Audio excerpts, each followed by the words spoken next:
So you're thinking of moving to Pueblo or maybe the surrounding area, and maybe you're a first-time home buyer. Or maybe you just need to understand the buying process in general because it's been a really long time since you bought a home and you're like, yeah, what is the market even like these days? How does this work again? Because that's happened too.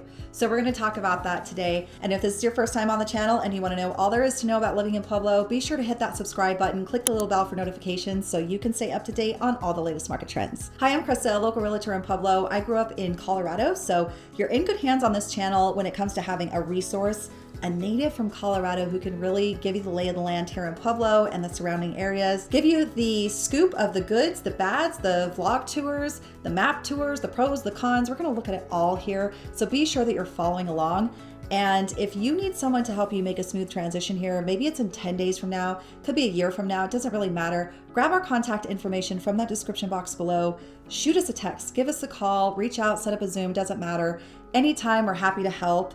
And in the meantime, maybe we'll see you around Pueblo. So let's jump into what the home buying process really looks like step by step. So if you're a first-time home buyer, I want you to know something before we even start. You're not behind, you're not late, and you're not supposed to know all of this already because buying a home is not something we're taught in school, yet it's one of the biggest financial and emotional decisions we're probably ever gonna make.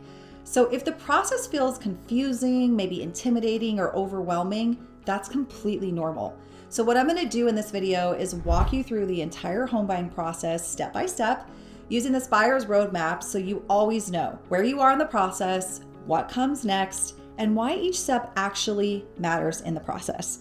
So you don't need to memorize anything here. This is just simply gonna be to give you clarity and confidence in the process. So let's start at the very beginning. Step one, meet your agent. The first step in the home buying process is meeting with a real estate agent. I know, it seems kind of premature, but it's actually often misunderstood because a lot of buyers think meeting with an agent means you're committed to buying something right away.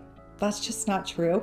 The step is actually really about education, conversation, and understanding your goals. So during this meeting, we're gonna talk about what kind of home you're looking for, but also why you're buying. Are you looking for stability? Maybe more space, change in lifestyle, an investment in your future? So we're gonna talk through things like that.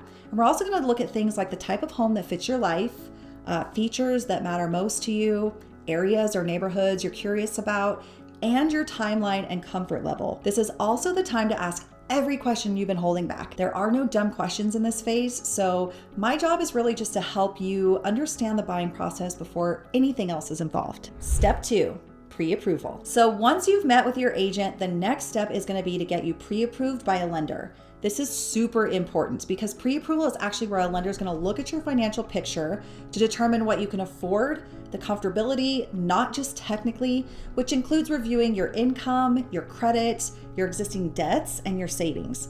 So they'll usually ask for things like pay stubs, W-2s, bank statements, and it might feel intimidating at first, but remember, this step is actually about clarity. It's not about judgment. And the pre-approval is going to help you understand your true buying power. That prevents you from falling in love with homes that don't really fit your budget. And it also makes your future offers much stronger because sellers want to know you're financially qualified. Step three, search for homes. Now comes the part that most buyers are excited about, searching for homes. This is why when we start looking at homes, we're going to do it with ones that match your criteria and scheduling showings. So you'll begin touring properties and seeing how homes feel in real life, not just online through pictures. And this is also where most buyers realize that their original wish list changes. That's completely normal, actually. Seeing a home in person is going to help you decide, maybe I love this, and maybe I thought I love this, but I don't really love this. So you kind of get to weigh those options. And at this stage, no rush.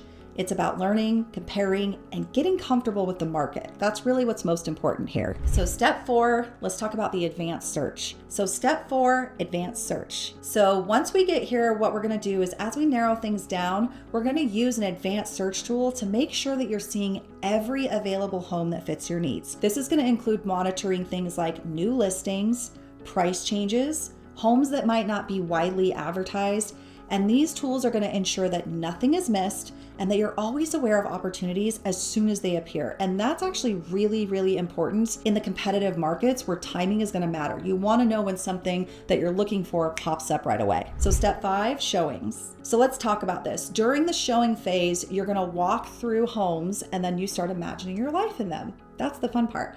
And this is where it's important to slow down, Pay attention to how each home feels, not just to how it looks, and you're gonna start noticing patterns in what you like versus what you don't.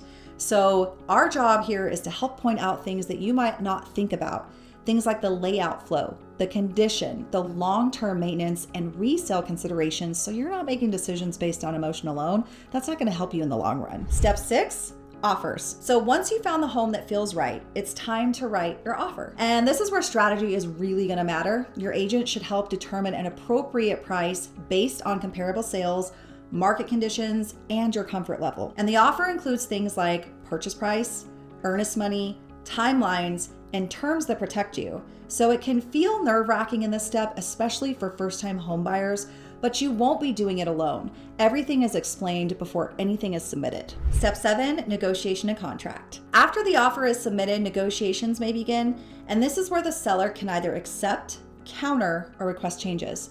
And that's completely normal. So sometimes it takes a lot of back and forth to reach an agreement that might work for everybody. But once all the terms are agreed upon and the offer is signed, the contract becomes official. And this is a big milestone because now the process moves from searching to securing the actual home that you're going to move into. Step 8, contract review. So during the contract review, the stage, timelines, and everything else are just clearly laid out for you. And this includes a deadline for inspections, finance, and other important steps. So we would walk you through the contract so you understand your rights, the responsibilities, and what happens next exactly. It exists in this step to protect you and ensure there are no surprises which can make a deal fall through really quickly. You don't want that. So step 9, you are under contract. Once the contract is fully executed, the home is actually officially under contract here. So that means the seller has agreed to the terms and the home is being held for you while remaining steps are actually being completed.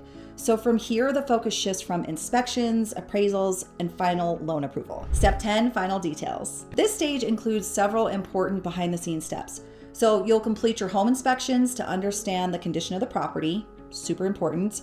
The lender is going to order an appraisal to confirm that the value matches, and then you'll review the loan terms to ensure everything aligns with what you've expected. So your agent and lender actually work together here during this stage to keep everything moving smoothly so there's no deadlines missed, and again, the deal doesn't fall through. It's awful if that happens. Step 11, preparing for closing. So as closing approaches, you're going to begin finalizing everything. This includes reviewing the closing documents, you're going to finalize the loan, and then you're going to be completing your final walkthrough of the home. So the final walkthrough really does just ensure that the property is in the agreed upon condition. It still looks the same from when you first saw it before ownership actually transfers. And this step is about confirmation and peace of mind. Step 12, closing. So congratulations, you have made it to the closing, which means you get a new home today.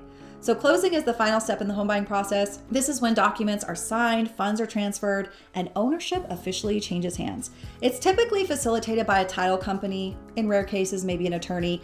But once the closing is complete, you receive the keys and you are officially a homeowner. So yes, buying your first home can feel overwhelming, but when you understand the process, just take it a step at a time. It becomes manageable and it's kind of empowering. So this buyer's roadmap exists so that you always know where you are, what's coming next, and how close you are on the finish line. So if you're thinking about buying your first home and you want some guidance, some education, and support throughout the process, like I said before, I'm happy to help. Feel free to grab my contact information from that description box below.